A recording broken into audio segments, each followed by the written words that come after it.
Welcome to my blog .stampwithelaine.com and welcome to my Countdown to Halloween series. There will be 6 episodes published on consecutive Fridays starting from 22nd September and finishing on 27th October. Today we're going to make a card using the Graveyard Gate. I've got mine in clear mount. It's also available in wood, and the coordinating dies are called the Detailed Gate Thinlits dies. And there's this piece, which is the gate, which will cut out the shape of a gate. Basically this bit will cut out the shape of the gate, so then you can put a piece of backing paper on it to make a card that looks like this. So this is actually the card we're going to be making, and I'll show you how. Basic black cardstock. This has been cut at 4 1/4 by 5 3/4 in centimeters. That will measure 10.8 by 14.6. Wisteria Wonder, which will lie on top of this, and that measures 5 1/2 by 4. That's 14 centimeters by 10.2 centimeters. You need a matte layer for the back of your gate, and this has been cut at 5 inches by 4 1/4 inches. A piece of Whisper White cut at 5 1/4 by 3 3/4, which will sit in your Wisteria Wonder layer like so. Some scraps of basic black. This is half an A4 sheet to cut your gate with. Inks we are using are Sahara Sand, Pumpkin Pie, Daffodil Delight, Wisteria Wonder and Perfect Plum. Tuxedo Black Memento ink. Sponge daubers for the different coloured inks. And the blocks I'm using to mount my stamps on are D, G and A. You also need the Big Shot and a magnetic platform, plus a precision base plate because you're cutting such a detailed die. You can use the multi-purpose adhesive sheets as an optional extra because it's much easier to adhere these little fine bits onto the cardstock. To start with, let's do a bit of sponging. Start off with Daffodil Delight, and I'm going to go halfway up, working off the paper first, on the paper and then off again. I'm changing ink pads now and the sponge dauber as well with Pumpkin Pie. Off the paper, on the paper and off again, overlapping it slightly. Change to Wisteria Wonder with the Wisteria Wonder sponge dauber, and then sponging a larger area. Oops, I forgot. You need to punch a circle and pop that on your cardstock to act as a mask. Swap ink pads again to Perfect Plum and just work that in. I'm going to tear a scrap piece of paper. Place my torn piece of scrap paper so that the rough edge is on the bottom, and then I'm going to sponge it with Sahara Sand, again working off the paper and then onto the cardstock. Remove the mask for the moon. Stamp my sentiment, have a haunted Halloween. Ink up my gravestones in Tuxedo Memento black ink. I'm just going to switch the position of the stones. Stamp off, stamp on. Last of all, stamp my bat.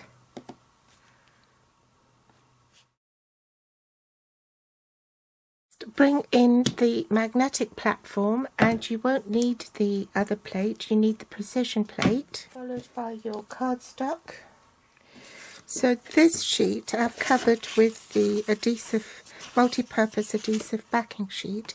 Now that's optional if you wish to do that. And how you do it is you peel this back just a tiny bit, then you place your cardstock on top and then rub your hand over it and it will stick to the back of your cardstock. Then once you've die cut it, you remove the other side of the backing sheet, and then you're all ready to go. You can see the stickiness on the back of there, can't you? If you want to be economical with your paper, you can place your die at the bottom of your cardstock, like so. That will cut out. The other half of the cardstock might not be enough to get a full gate out of it, but you can cut a second gate. You get one full gate and a half gate from half an A4 sheet, like so. End this off and you get a smaller gate. I didn't use the magnetic plate when die cutting this one, and as you can see, a lot of it didn't come out, so it is better that you use a precision plate. Now this one, I ran it through several times, and that's what happened. It moved and then it just chews up the paper. I've placed the precision base plate on top of the magnetic platform.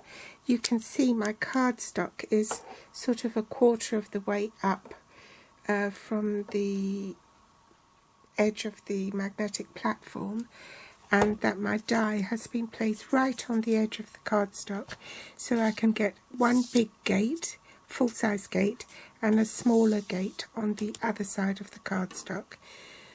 Now I place my top cutting plate on top, and then I'm ready to run it through the big shot.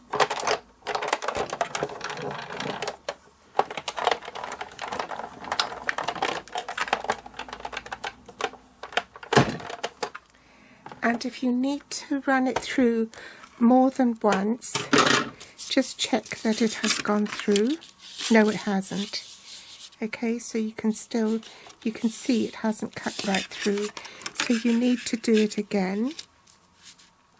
So it's best to pass it through once, and I find that if I'm using the precision base plate, it's best not to go reverse on it, because it bows your plate terribly. Then you can flip that over and do it again, but this time I'm going to pop a shim on the top and try that with the shim to see if that cuts better.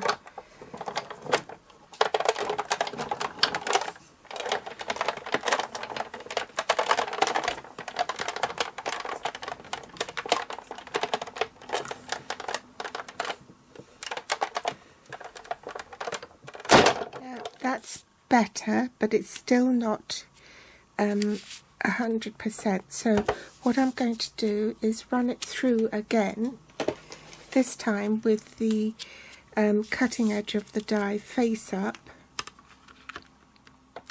Place it on my top cutting plate on top, and then just run it through one more time.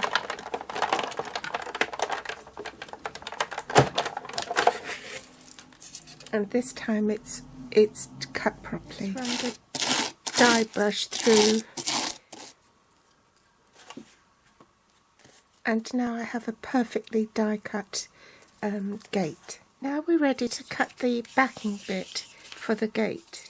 To die cut the backing for the gate, line it with the bottom of the Wisteria Wonder cardstock, so there's an even border on either side, and this is in the centre. Centre the top of the gate die onto the other die. Pop it on with some washi tape on one side.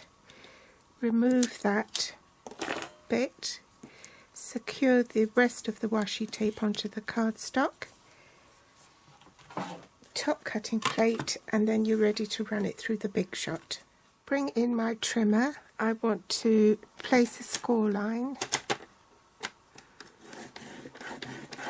on that side and another on the bottom. Now I've created the score lines, the hinges on the gate, using the multi-purpose adhesive sheet. So remove the backing paper from that, the gate on top, and make sure it's all stuck down. Remove the bit of adhesive on the panels here and on the other side. Using the cardstock as a guide, I'll fold this back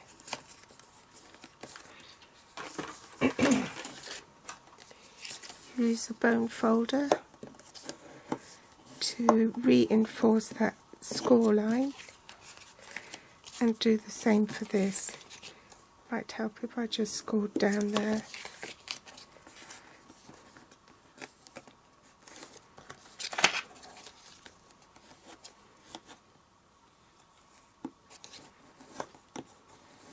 Now, because it's stuck down, it's much easier then to cut it in half. Just for speed, I'm just going to run fast views down the side of the tab, and I'm going to align that with the card base. Use a bone folder to make sure it's stuck down properly, and use the adhesive remover to get off any surplus tape, and do the same with this.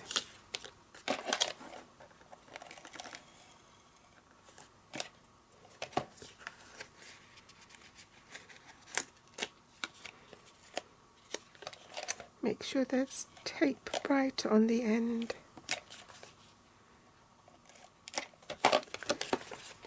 Align that up.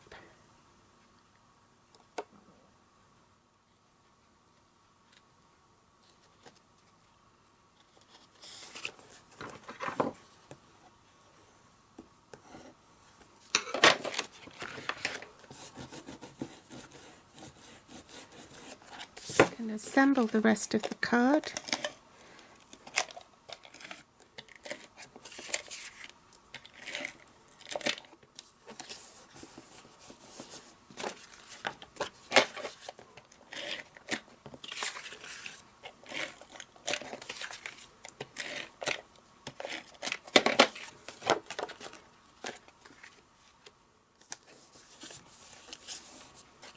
I had thought about how to keep the card closed, but I decided against putting a belly band or anything over it, so that the card would just stay ajar like that, which I think is quite pretty. It's a padlock and key to go with it, but for some reason I've mislaid the key. I had both the lock and the key die here, and it's just disappeared from the face of the earth. I've been through the bin several times and I just can't waste any more time looking for it.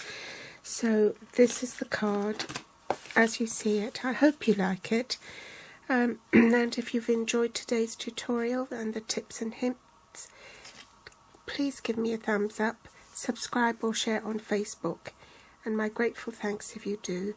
If you're watching from YouTube, you'll find the list of supplies I use below this Show More section, with direct links to my online store.